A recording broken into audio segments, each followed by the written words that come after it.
Hello everybody, this is Purge, bringing you guys a patch update video. I haven't read these yet, but there's a new update. It's called the Spring Cleaning, and this is my first impressions. I haven't read any of this, so I'm sure I'm gonna get some of these things wrong, but I apologize if I do, and hopefully we can clear that up later. I'm about to go on a small trip for about 5 days, so I'm gonna miss my KDL match in 2 days, so be aware of that.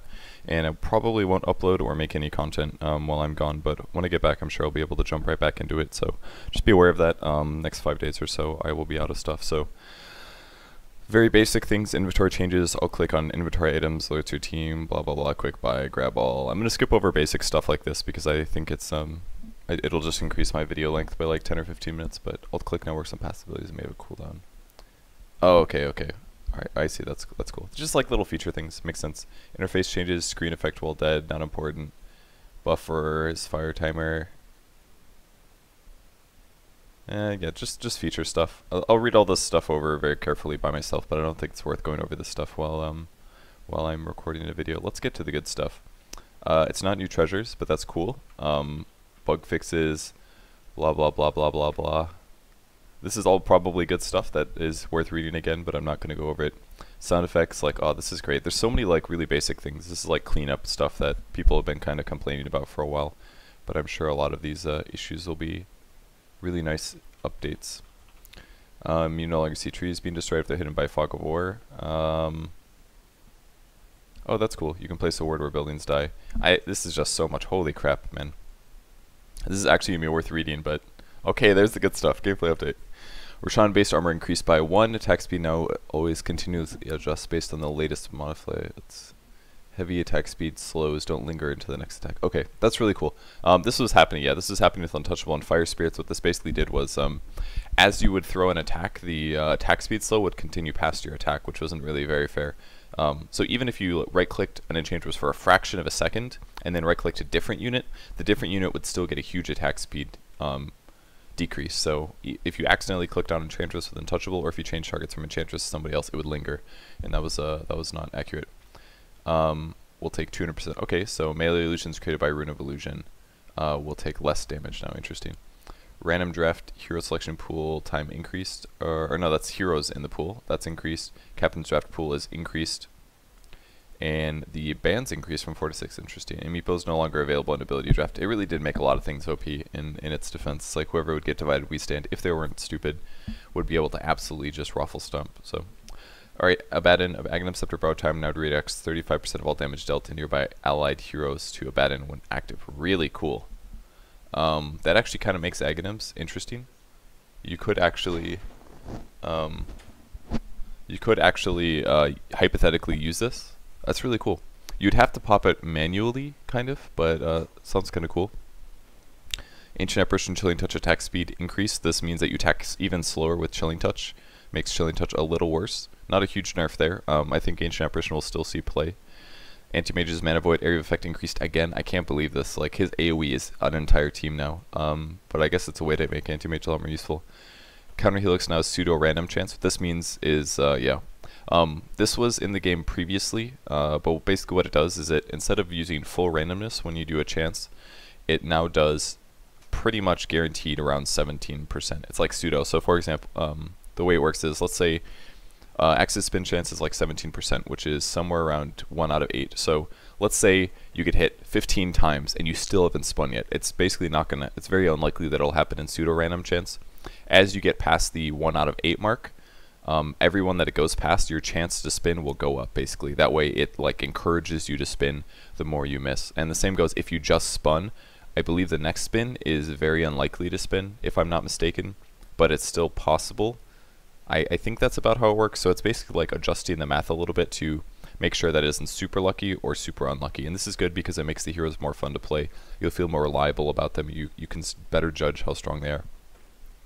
Flaming Lasso mana cost is increased. This is a moderate nerf to Batrider because it's a pretty big mana cost. It just means that it's going to be less easy for you to do more and more things at the early parts of the game, and you might have to buy some kind of an int item, or at least some kind of a mana regen item, or go back to base more often to play Batrider. So you'll probably be able to spend less time on the map. Beastmaster base damage increased by 4. This could increase his solo mid possibilities. Not that he doesn't already solo mid quite well. Blood Rage cast point improved. This is really good. The animation is now better on this. I just complained about this recently when I played Bloodseeker, but the cast time on it is really, really long. And it can no longer be dispelled. Manta or BKB will not remove the silence. Holy shit, dude. Bloodseeker is getting actually really good. What a BKB counter. You can silence and ulti some BKB heroes. That's so good. That is so good.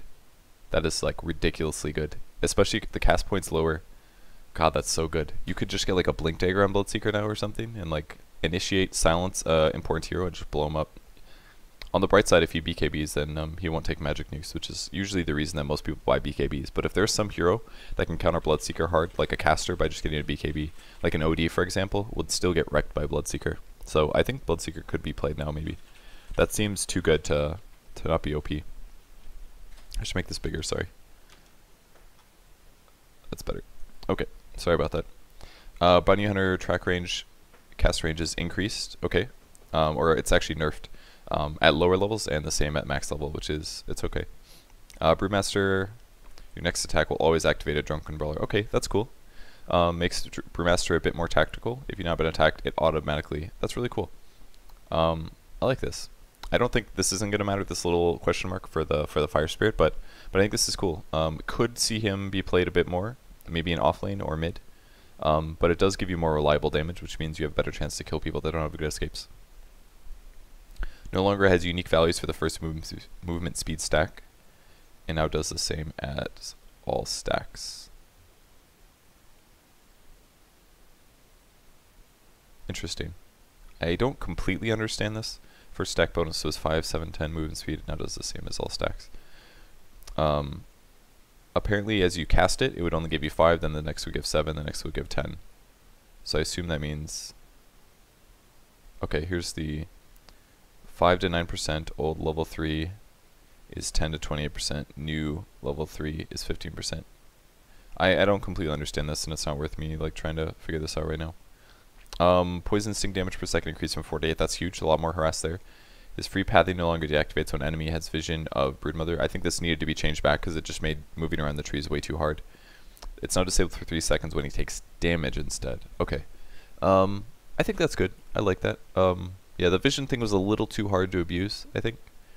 So this is a bit better. And the lifesteal is boosted up for Insatiable Hunger, which I think is actually pretty good because he is still pretty easy to burst down around 6. Hoofstaff mana increase is massively nerfed. This is a really, really big nerf to Centaur.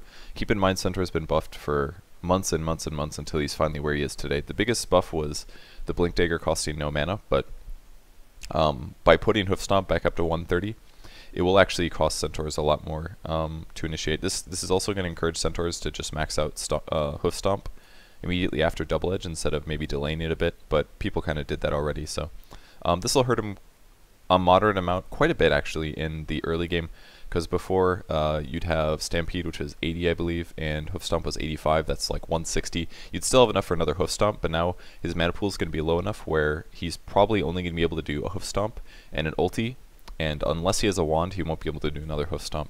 So this will limit his level 6 strength, regardless of what his items are, or if he doesn't have very many items, which does affect him because he plays offlane right now. Phantasm has 50% chance to create 1 extra illusion when cast. Okay, he's not going to see play, but it's kind of a cool feature. Especially for the level 1 ulti. It makes your level 1 ulti potentially a lot greater, actually. It makes it potentially a lot better. He is a Chaos here, so that's kind of a cool little change. Penitence cooldown reduced. Which one is Penitence? I think that's... Oh, that's his first skill. The one that nobody really uses, so...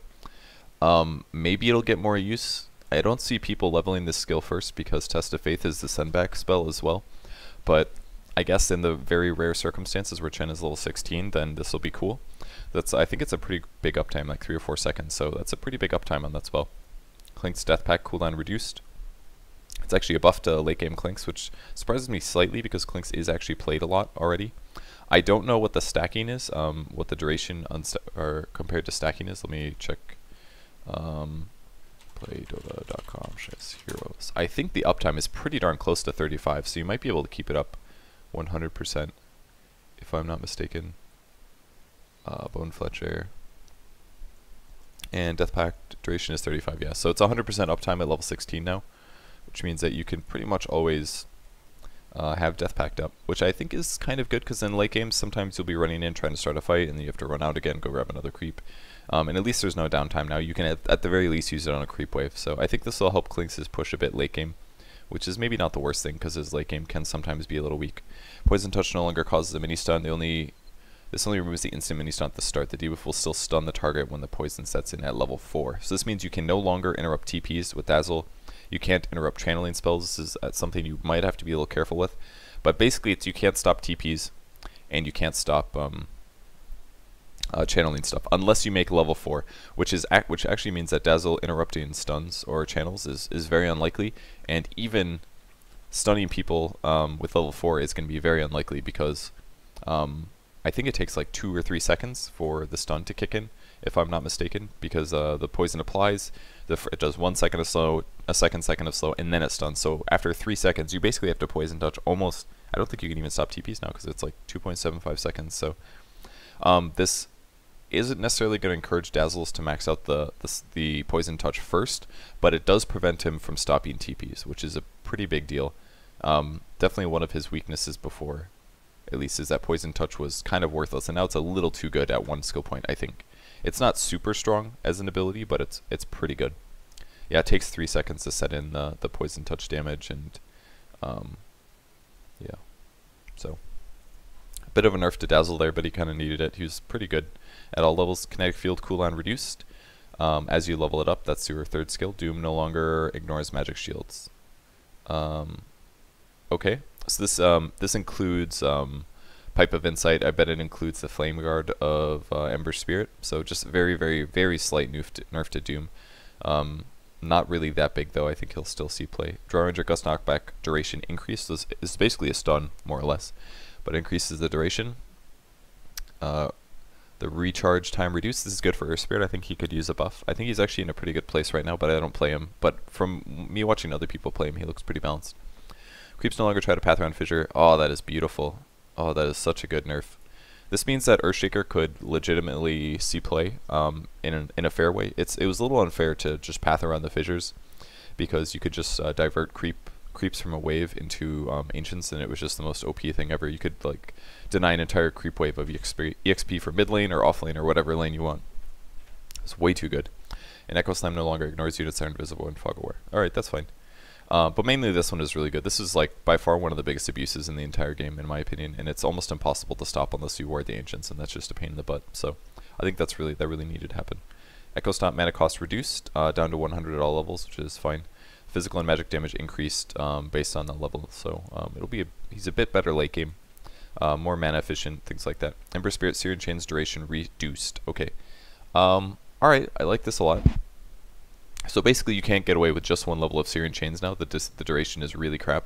The damage is still the same at the levels, but this is going to kind of force you to get at least 2 levels of Searing Chains, which means that it basically starves you from 1 skill point that you would have had before.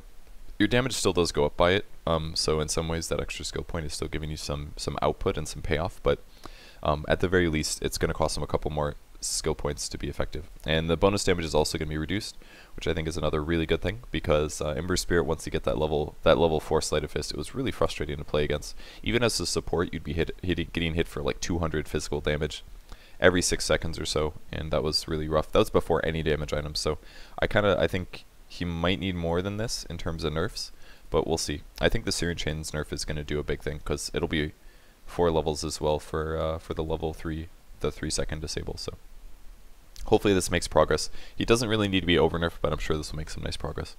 Enchantress's Untouchable slow duration increased from 3 to 4.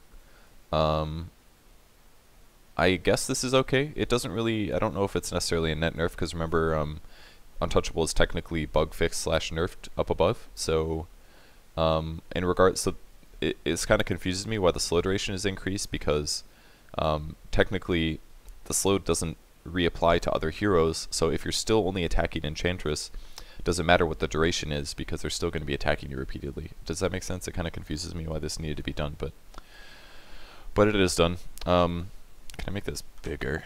Yeah, I'll make it one more bigger. Hope your eyes are okay. Midnight Pulse Area of Effect increases a huge AoE. Huge AoE. This is like the entire uphill push is going to now be hit by Midnight Pulse. This is going to make Enigma pretty okay at push defending, I think.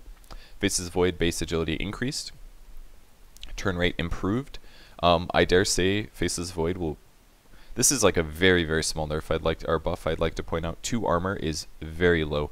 It's 2 damage, and it is 2/7 of armor, and it is 2% attack speed. Very, very small buff. And the turn rate improved is only probably put in that way because it looks weird probably when you Chronosphere a guy and hit him a bunch, and then you turn around really slowly, and as soon as you turn, you like go max speed. So it's basically to make his Chronosphere a bit more effective, a bit more damage at level 1. Very slight nerfs to Faces Void, but I could see him getting played a lot. Homing Missile now hits invisible units. That is a pretty darn big buff to Gyrocopter. You could realistically... You still can't really max out Homing Missile, but it does make it a lot better. And they also increase the hits destroyed. I dare say we're going to see people trying out Gyrocopter Homing Missile builds, and I think they might honestly be good. We'll see. I've tried it before, and it just honestly wasn't good. If it's a melee heavy lineup, it works, but against ranged heroes, it's really hard to focus it down. But I could see this making Gyrocopter useful again. But we'll have to play it out to test because 5 hits is actually a lot, especially in pubs. I'm sure people could abuse this very well in pubs where there's less coordination, but in competitive matches, I'm not so sure if it'll be enough. We'll see. Huskar Burning Spears is no longer a unique attack modifier, so that's a pretty big buff to Huskar. That means you can get Desolator, you can get Mjolnir, you can get Lifesteal, most importantly. This will make Huskar a lot easier to play, and at the very least, you won't have to choose between Burning Spears and Lifesteal. People probably almost always just do Burning Spears plus Lifesteal. So that makes the hero a lot easier to use actually. This might be a really, really big improvement on the hero because you can just auto-cast Burning Spears and right-click a guy with Lifesteal. You still have to do a big right-click though, is one important thing to remember, is that Huskar got nerfed for damage in the terms of right-click, but he got buffed in terms of damage in terms of Burning Spears. So his magic damage is really where it pays off, which means that the Lifesteal is not benefiting from the damage adjustment. It goes to his Burning Spears instead of his right click. So even still, Lifesteal is not that amazing on Huskar because his right click isn't that great unless you put a bunch of items on him. So this might not pay off super hard, but it might also pay off okay in certain ways. Like an armlet build with Lifesteal might be really, really good now, for example. Ghost Walk Slow no longer affects magic immune enemies. EMP delay increased, so it's harder to land EMP. Okay. I think Exhort Invoker is not particularly OP right now. EMP Tornado is pretty annoying to play against, and this delay increase is going to be really helpful, I think. Dual Breath range increased by 50. Yeah, I think Jakiro actually needed some buffs. I played him a lot in the last month, and I wasn't completely happy with him. Liquid Fire level 4 cooldown reduced from 5 to 4. That's fine. This is really important, though. Dual Breath is still pretty hard to land, because by the time you get in range, there's a good chance people run out of the range, so the increase will be useful. Aghanim Scepter macro hydration increased to a ridiculous amount, and the range is also increased to a ridiculous amount. I don't see Macropyre being OP. I mean, 14 seconds is ridiculous. That is so long. That's like... I don't think Eggs will see play, but it'll be definitely fun to make videos where you play it. But this is the biggest buff that he got, I think. But it's still pretty meager. I think Jakiro is almost useful. Maybe he'll be useful soon, but I don't think he's quite there yet. Juggernaut base attack time improved. This will increase his DPS in the late game based on building items. So this could make Jug more of a late game carry. Keeper of the Light added Aghanim Scepter provides permanent spirit form. Additionally, the following effects are active during the day. Keeper of the Light gains unobstructed vision. Okay.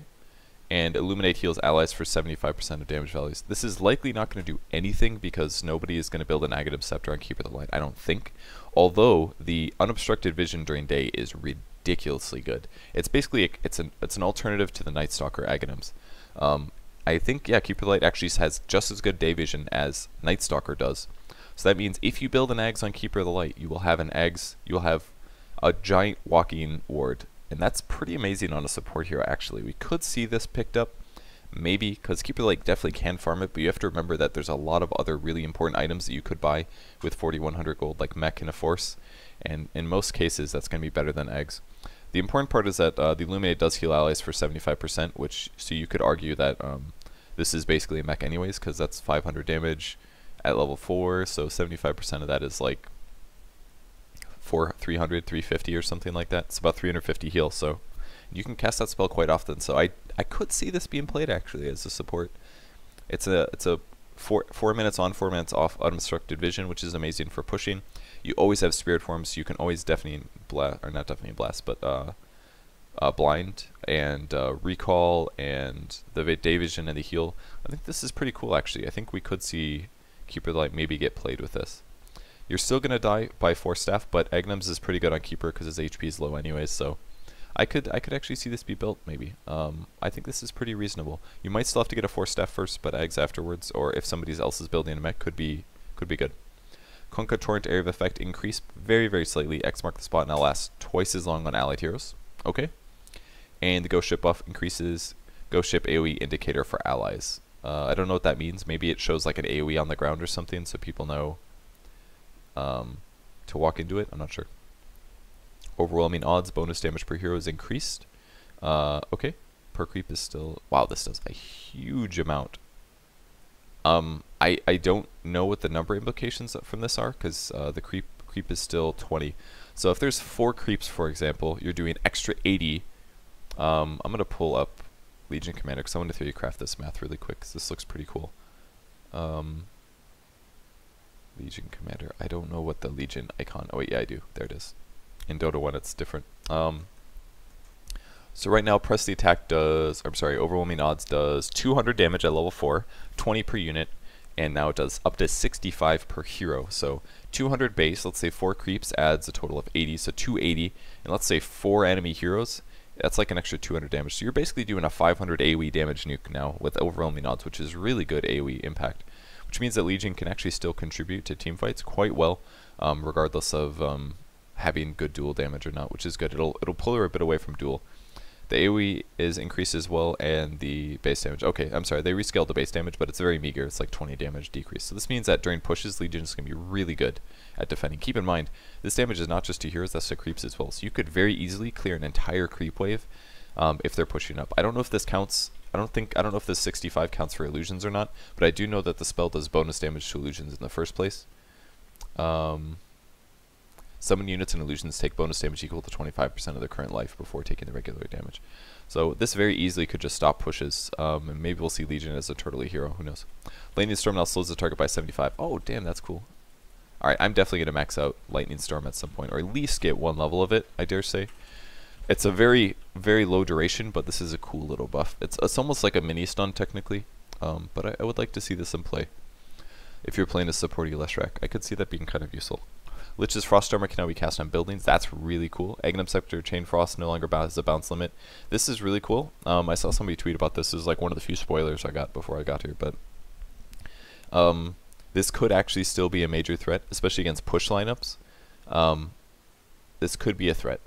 Against push lineups, there's tons of creeps, there's Necro 3s. It could cause Lich to die, I suppose, to Necro 3s and stuff, but if you just Chain Frost a wave, especially when you grab Ags, by the way, at Lich, I believe it really reduces your cooldown to pretty low. So I think you could actually viably pick this up. I don't necessarily know if we'll see a Lich mid or anything, but probably not. It'll probably still be a support, and I still don't really expect to see an Ags purchase, but yeah, the cooldown is 60 seconds at level 16. So if you hypothetically get to level 16, you could actually use this casually to clear creep waves. So I don't think we'll see it be played, but at the very least, this buff is going to make Lich very, very good against push lineups. Very good for against push lineups.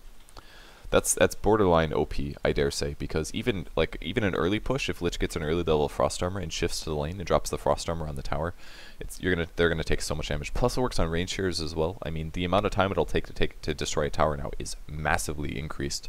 So I think we'll see a lot more Lich supports against push draft, I dare say, or maybe we'll see more offlane Liches, for example, because previously offlane Lich wasn't played because pushes could just destroy the tower so fast, and Lich could do nothing to stop it. So an early level of Frost Armor might push Lich into a possible offlane hero now. We'll see though. Lina attack range increased again. Agnum Scepter Laguna Blade goes through Magic Community. Cool. I like this. That's really good actually. I don't think we'll see Lina played because of this buff here or this buff here. At least not as a core, but I think her support is definitely still okay. Like, a support's not going to be able to pick up an Agnum Scepter in the first place, but the extra range is going to allow Lina to continuously harass. Lion's Hex cooldown is rescaled, so it is better as you max it out, down to 12 seconds, which is pretty good. It's like a 4-second disable, a 12-second downtime. Not bad.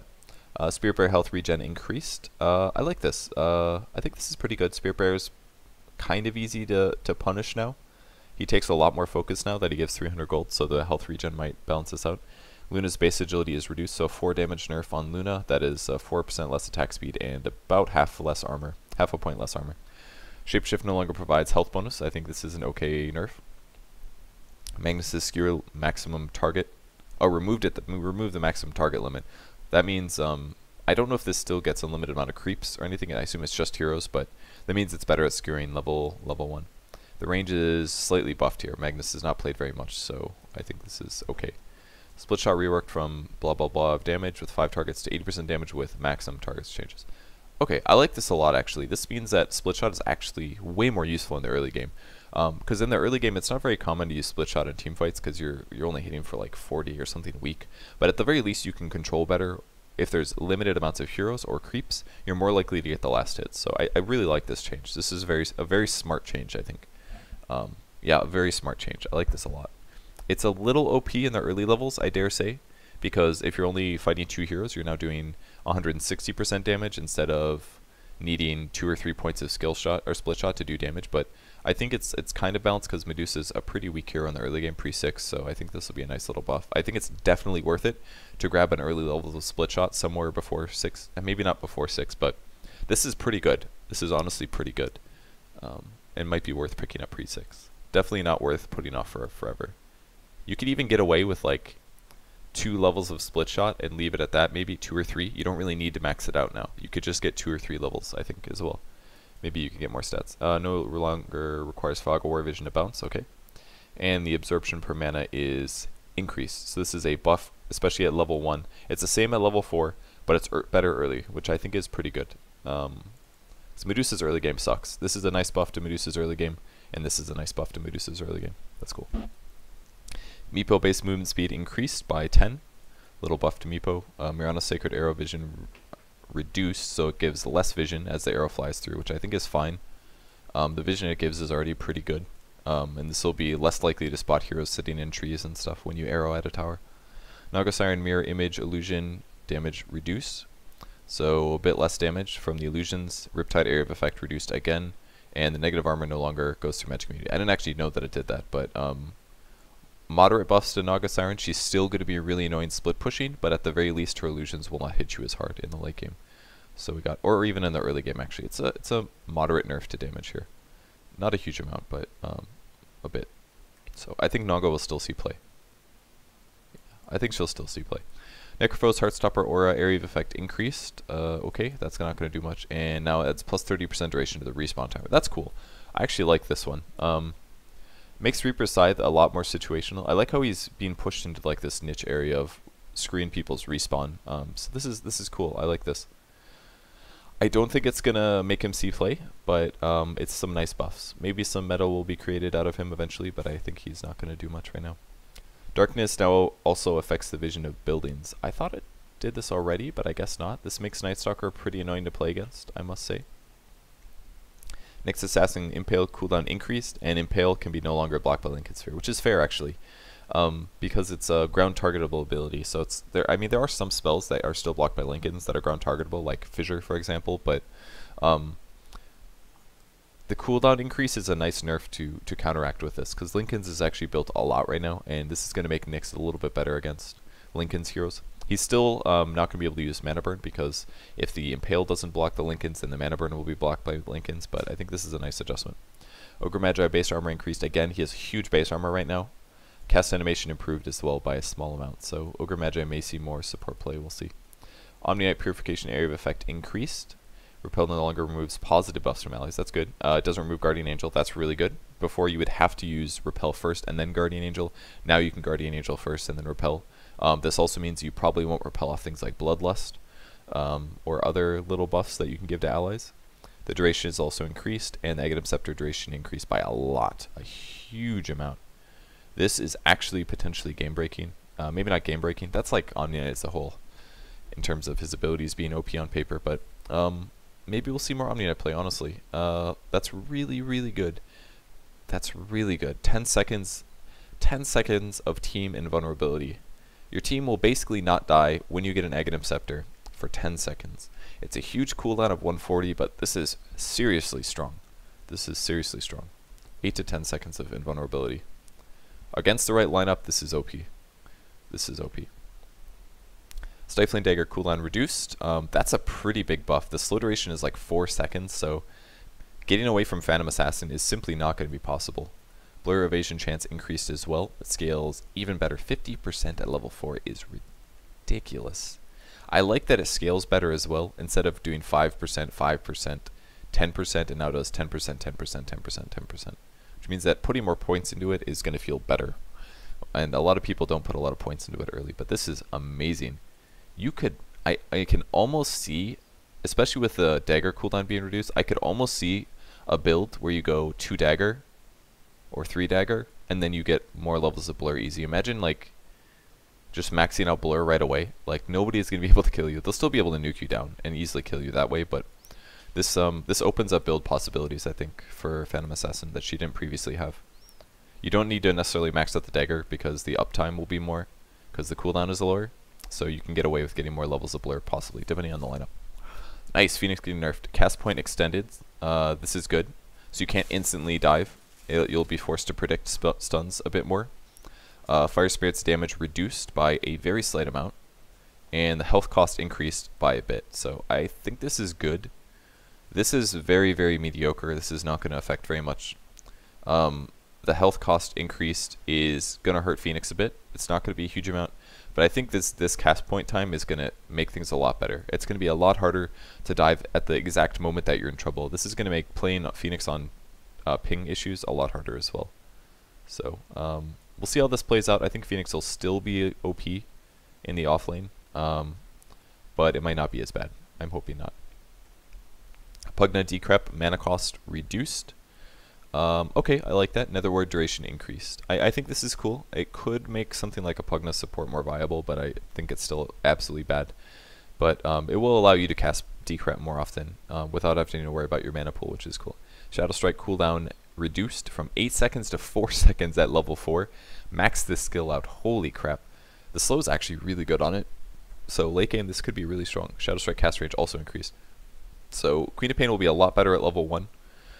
Which may bring her back into the 1v1 matchup. Excuse me.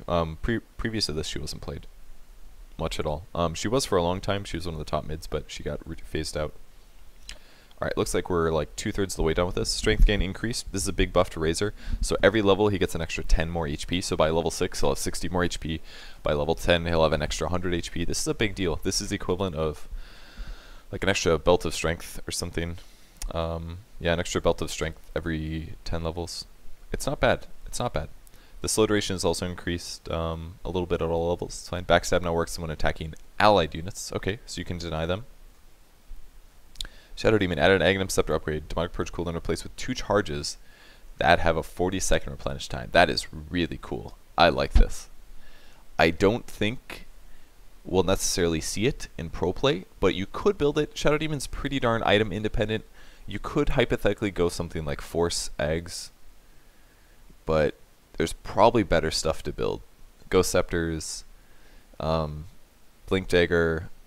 It's really cool though. I really like this. Eggs are so cool. It's like such a cool pub item generally, but not always good, viable, competitive item. But this is really cool.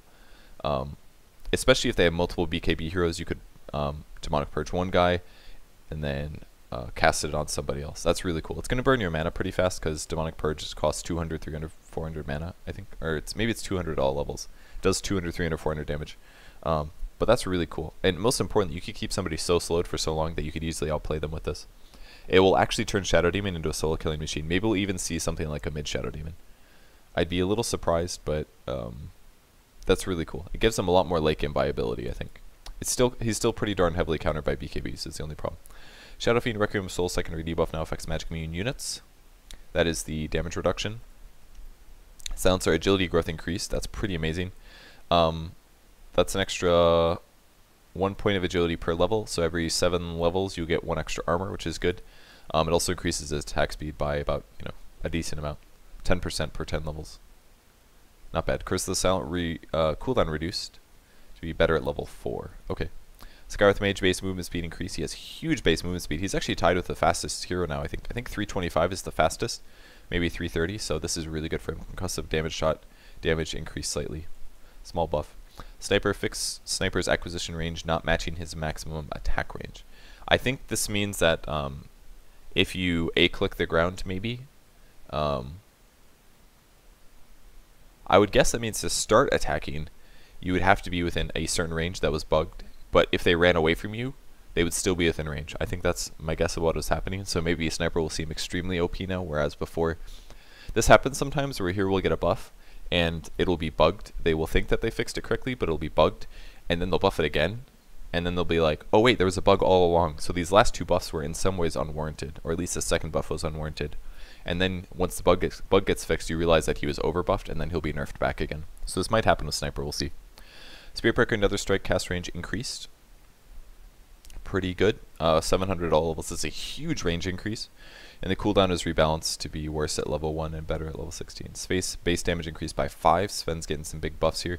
Templar Assassin Psionic Trap sub-ability has the same cast point as the ability on the trap itself, which is 0. So this makes it a little easier to cast Psionic Trap, basically, but it's very mediocre. This is a buff for bad players, I think, but for good players it's not going to make a big deal. Terrorblade, here come the beautiful nerfs. Strengthening reduced from 1.9 to 1.4. This is a total of 10 HP per level. So at level 6 you will have 60 less HP. Terrorblade is one of the lowest strengths in the entire game. At level 1 he has 435 strength. So this means you have to buy treads now, I think. You have to get HP items early. Reflection no longer slow, persists through magic immunity, which is completely balanced, thank god. I played Omni Knight versus Terrorblade. He used Reflection on me. I used Repel, and the slow still lasted on me. I couldn't believe it. I was like, why is the slow still on me? It was ridiculous. And the slow duration is rebalanced from 5 to 2.5 to 5.5. This is a huge nerf to what Terrorblade was before. The strength gain is pretty strong nerf, and the reflection rebalance is a really big nerf. Skill was OP. 60% slow for 5 seconds was like the best level 1 disable in the game. Pretty much probably one of the best level 1 disables in the game, by like really, it honestly was. 2.5 seconds of slow is fair considering the damage from the disable is weak. Terrorblade is still useful, but he's not as able to just 1v1 any offlane hero and kill them at level 2. It's less likely now. It's still possible, but it's much less likely. 5 seconds of disable was so much. It's actually like 5 or 6 uncontested right clicks on a melee hero if you got that off on a melee hero. So definitely OP. Anchor smash damage reduction increase is pretty big, and it now works on ancient creeps. Ooh. I don't think we'll see. I don't think this will necessarily encourage an offlane Tidehunter, but it does give you the ability to farm it.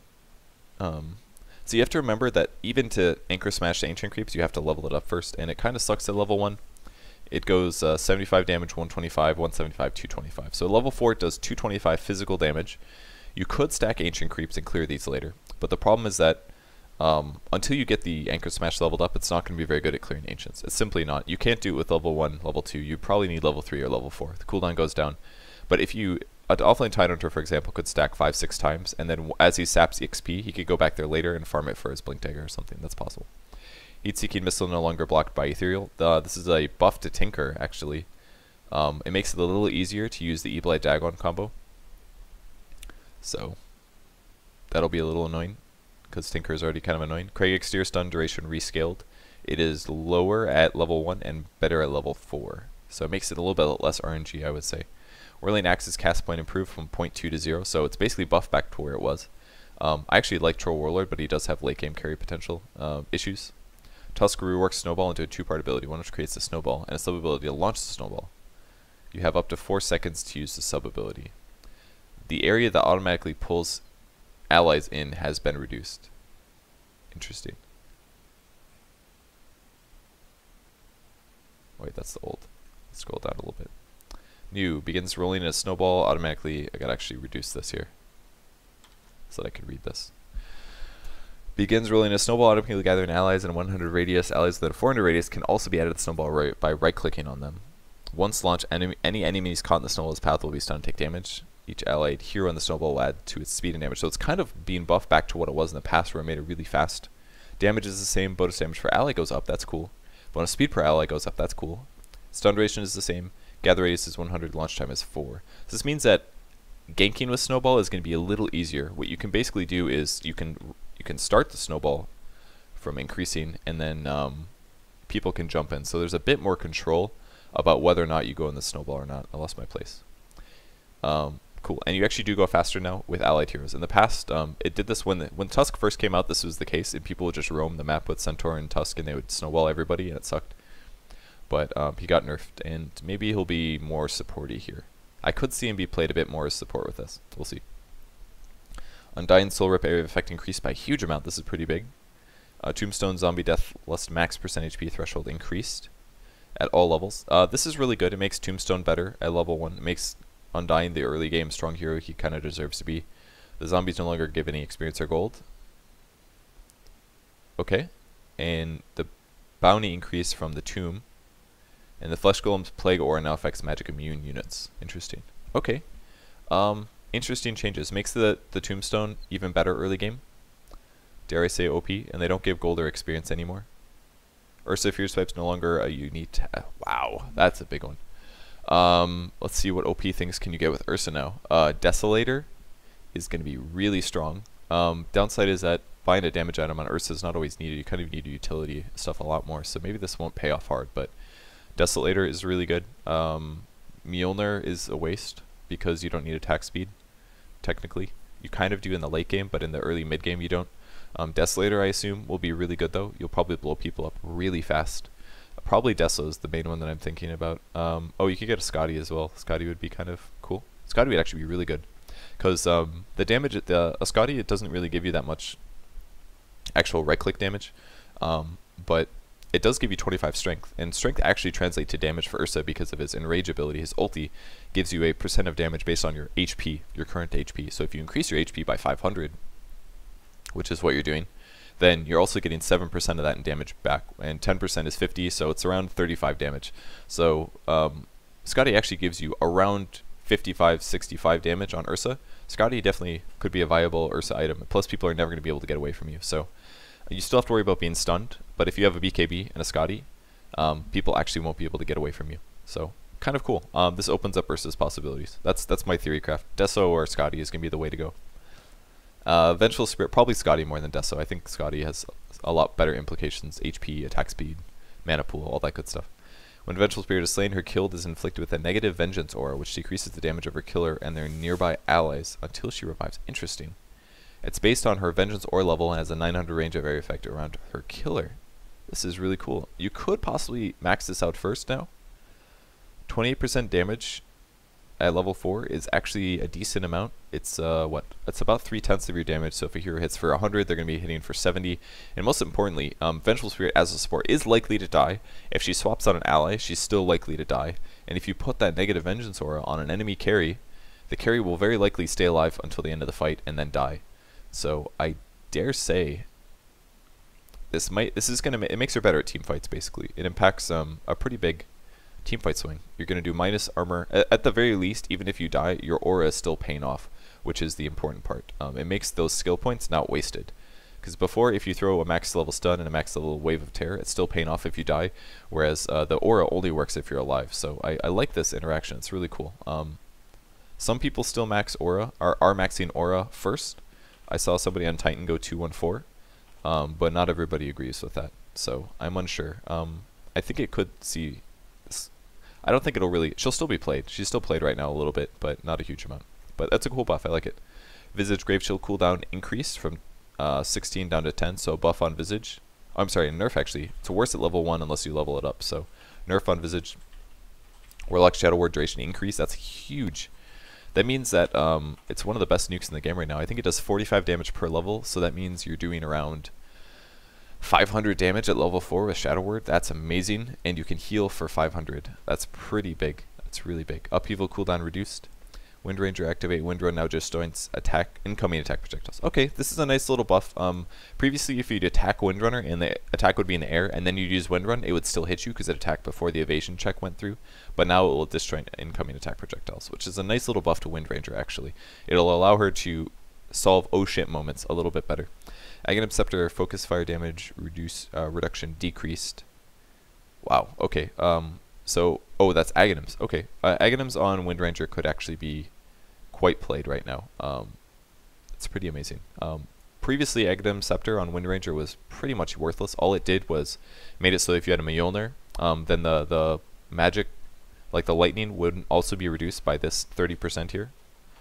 Same goes for Monkey King Bar, but now it not only does that, but it'll also make it so your right-click damage isn't going to be reduced, which is important, because that means that you can now get an Aghanim Scepter on Windrunner, even if you don't have a MKB or a Mjolnir. So it actually makes the item useful sometimes. And it's not bad. It actually, you could very easily do mid-carry Wind Ranger now with this, because max attack speed, any way you look at it, is not bad if you're building semi-damage items. Even if you don't have even if you don't have major damage items, even if you only have like Force and Hex, it's still pretty good damage. But now you're gonna hit for like 140 max attack speed. It's actually quite good. I think this is probably still not gonna get built, but it might after a Hex, is my guess. Witch Doctor Maledict cooldown reduced by quite a bit. Death Ward base attack time improved. A very slight damage increase basically for Witch Doctor here. I think that's fine. Mortal Strike damage ratio increase. This is your crit. Does better at all levels. Base armor reduced by 1. I was going to say I don't know why they're buffing Wraith King, but reducing his base armor by 1 is good because he's a little hard to kill sometimes in the late game. And this is also going to make greedy item builds like Mjolnir a bit less useful because he'll get blown up a bit faster. Zeus is getting buffed, I guess. Arc Lightning cast point improved. That's good, so the cast time in this is lower, and the Lightning Bolt True Strike range reduced actually. Okay, Lightning Bolt Flying Vision range increased, so it gives more vision, but it gives less true sight, and it can be cast on the ground, affecting the closest enemy hero in 250 range. Interesting. That's really cool. I really like that. That is really cool. Oh, that's so cool. So now you can cast it on the ground. And even if you know about where a hero is, basically, it basically makes Zeus a lot better against fogged enemies. So much better. Like people that juke, he doesn't have as many issues with. Because if you know they're in a small area, you can lightning bolt that area. It's not only going to hit them, but it's going to give you all of this vision. It's going to give you true sight. So that means you can now... God, that's kind of OP. Holy shit. You can cast on the ground, which means you can de-ward with this. Yeah, you can actually... I assume that it'll still give the true sight. This means you can de-ward with this as a support. Or mid, either one, but you can de-ward with this. It'll last for like 4 seconds or something. You can de-ward with this. You can check for observer wards just to see if there happens to be an observer ward there. You can cast it on juking heroes. This is a really cool buff to Zeus. This is really cool. I like this a lot. He's not playing the pro scene right now. I think he's actually a pretty good hero, other than the fact that he's outlaned by most heroes and he has no control, so it's easy for heroes like Storm and Ember to absolutely destroy him. But his damage output in teamfights cannot be underestimated. It's actually really serious damage.